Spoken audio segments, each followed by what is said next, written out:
Bonjour et bienvenue sur la maïeutique. Nous avons vu dans notre première vidéo sur le déterminisme que dans le monde, nous avons soit un indéterminisme dans l'infiniment petit avec la mécanique quantique, soit un indéterminisme avec la théorie du chaos.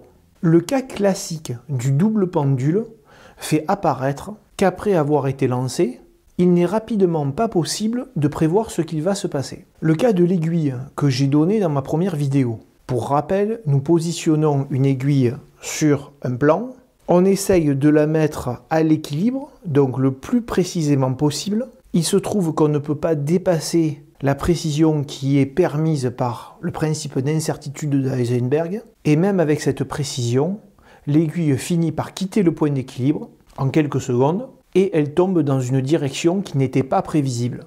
Donc déjà, il faut bien comprendre que les indéterminismes que l'on vient d'énoncer ne sont pas dus à notre manque de connaissances en physique et ne viennent pas non plus de l'imprécision de nos outils de mesure. Ces situations sont dues tout simplement au fait que le monde n'est pas entièrement déterminé. Ce qui a d'ailleurs beaucoup choqué Albert Einstein, puisqu'il disait, pour ridiculiser la mécanique quantique, que Dieu ne joue pas au dé. Alors aujourd'hui, on va parler de l'indéterminisme dans le cerveau.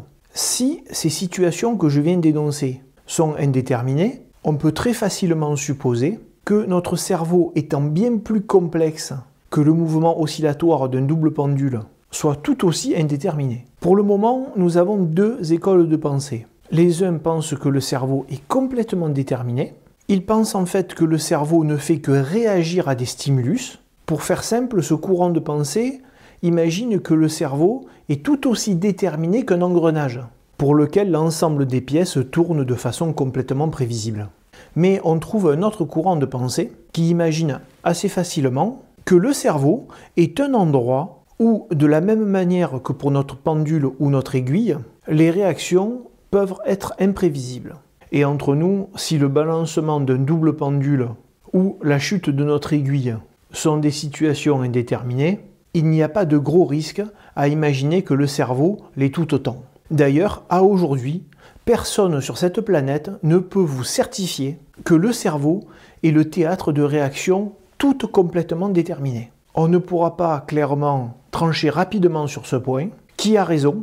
Le cerveau est-il complètement déterminé ou a-t-il une part de liberté? Après, attention, il ne faut pas oublier que même s'il y a de l'indéterminisme dans le cerveau, il est aussi conditionné par l'inné, par nos instincts, et par l'ensemble de notre vécu, c'est-à-dire l'acquis. D'ailleurs, nous voyons bien qu'au cours de notre vie, on a un comportement assez linéaire, peu surprenant finalement. Et même s'il n'est pas complètement déterminé, il y a tellement de contraintes qui pèsent sur notre cerveau que finalement, il y aurait un pourcentage de liberté très faible, peut-être de l'ordre de 1 ou 2%.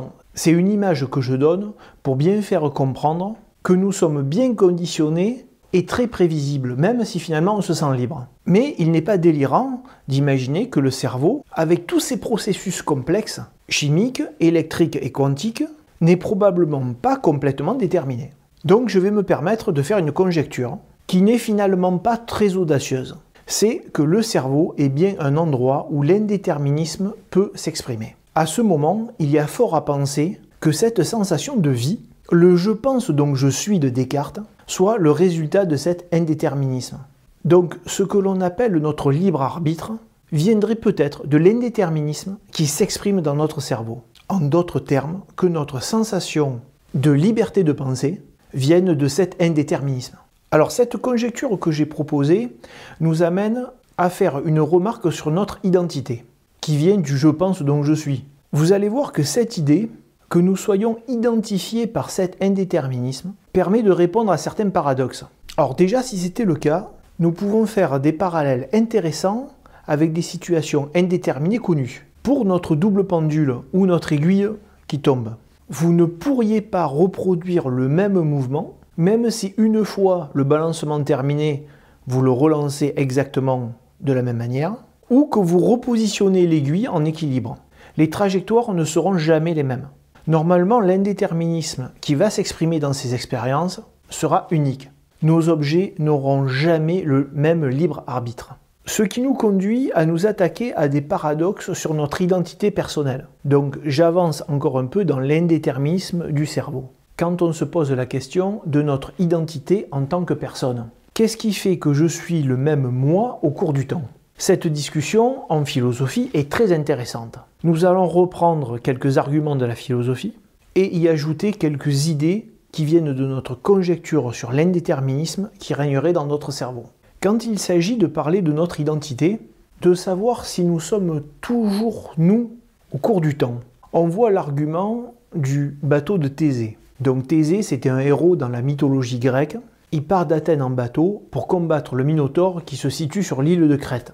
Et au fil de son voyage, entre l'usure du bateau et les avaries, les tempêtes, toutes les planches du bateau finissent au cours du temps par être changées. Donc le paradoxe du bateau de Thésée apparaît quand il rentre à Athènes et que l'on se demande si à son retour, le bateau dont toutes les planches ont été changées est-il le même bateau qu'à son départ? Pouvons-nous dire que nous sommes bien face au même bateau?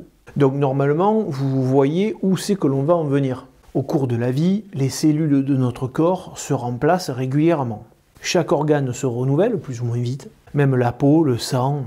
Donc sommes-nous les mêmes qu'il y a quelques années? Alors déjà, petite précision, dans notre cerveau, il semble qu'une grande partie des neurones ne se renouvellent pas. On ne va pas rentrer dans le détail, mais il y a quand même des zones du cerveau qui sont plus propices que d'autres à certains renouvellements, mais que de manière générale, le plus grand nombre de neurones reste inchangé.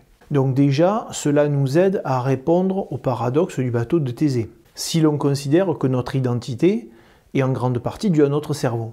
Alors, c'est pour cela que nous allons prendre un paradoxe plus moderne, qui va nous conduire à changer toutes les cellules de notre corps, même celles du cerveau. Si au lieu de prendre le bateau de Thésée, issu de la mythologie, on prend une expérience de pensée plus moderne, avec le fameux téléporteur à la Star Trek. Alors attention, il ne faut pas négliger l'importance de ces images. Même si elles semblent assez éloignées de la réalité, elles ont quand même le mérite de vulgariser certains mécanismes. Et pour exemple, si on prend la vulgarisation du chat de Schrödinger, pour décrire les états quantiques d'une particule. Alors déjà, c'est lui-même qui a proposé cette image. Cette vulgarisation est très éloignée de la réalité. On ne trouvera jamais un chat qui est une fois mort, une fois vivant, et une autre fois dans les deux états à la fois. Cette vulgarisation est vraiment fausse sur le plan scientifique, mais elle a de gros avantages. Quand le commun des mortels entend cette vulgarisation, cela provoque le même étonnement que chez le physicien qui voit pour la première fois les états quantiques de la matière. Donc vulgarisation un peu grossière, mais la stupéfaction apportée par cette vulgarisation est bien conservée. C'est pour cela que l'on peut se permettre de parler du téléporteur à la Star Trek. Donc notre téléporteur propose le paradoxe du bateau de Thésée, mais en plus complet, puisque ce sont tous les atomes constituant le corps humain qui seraient scannés et les informations seraient envoyées dans un autre endroit pour être reconstituées. Alors attention, ce dont on parle, c'est uniquement un transfert d'état des particules, et non d'un envoi du corps d'un endroit à un autre. J'insiste sur ce point, ce sont uniquement les informations de ce qui nous compose qui sont envoyées à l'autre bout du système solaire. Et nos corps seraient reconstitués avec de nouveaux atomes, présents à ce nouvel endroit. Finalement, comme pour le bateau de Thésée, ce sont tous nos atomes qui se renouvellent en une fraction de seconde. Alors, petite précision, actuellement nous savons téléporter l'état de photons ou d'atomes. Nous ne savons pas le faire pour des molécules, et encore moins pour des objets macroscopiques. Mais toutes ces études sur les états des particules sont vraiment actuelles. Elles sont en particulier utilisées pour les ordinateurs quantiques et pour la cryptographie quantique. Alors, notre histoire du téléporteur. Déjà, quand il est utilisé, il y a un principe d'unicité qui est mal compris dans la culture philosophique. La mécanique quantique interdit les cas où le téléporteur débloque et il puisse dupliquer les personnes. Car notre état qui est transféré, en fait, cette information qui est envoyée, ce n'est pas un fichier, ce n'est pas un email. C'est grâce à un lien entre deux particules, que l'on appelle des particules intriquées, que l'on transfère l'état d'une particule à l'autre. Donc déjà, il ne peut pas y avoir une réplique de nous supplémentaire qui sort du téléporteur, puisque nous n'avons que deux particules qui ont cette propriété d'intrication quantique. Et nous n'allons pas nous en arrêter là. Si nous admettons que notre libre arbitre dans notre cerveau définit notre identité, grâce aux propriétés de la mécanique quantique et à notre lien entre les particules intriquées, la décomposition moléculaire va assurer l'unicité de la personne téléportée, mais en plus, nous allons bien retrouver la même personne qui va sortir du téléporteur. Car même si la matière n'est pas transportée, l'indéterminisme qui crée notre libre arbitre sera bien conservé. Pour ceux qui ont compris là où je veux en venir, si on en revient à des considérations qui sont moins basées sur de la science-fiction, quand on présente une particule à l'entrée du téléporteur, pour ne pas altérer son information d'indéterminisme, nous ne devons pas chercher à lire ces informations, mais utiliser le principe des doubles particules intriquées, ce qui garantit l'unicité du système téléporté. Donc la particule qui se retrouve à la sortie du téléporteur contient le même indéterminisme que celle qui y est entrée. L'intrication quantique garantit non seulement l'unicité de la personne qui traverse le téléporteur, mais garantit aussi que c'est la même personne qui fait le voyage. Le téléporteur ne tue pas la personne à l'entrée, il ne crée pas une nouvelle personne et il ne risque pas de dupliquer. Merci d'avoir suivi cette expérience de pensée et au revoir.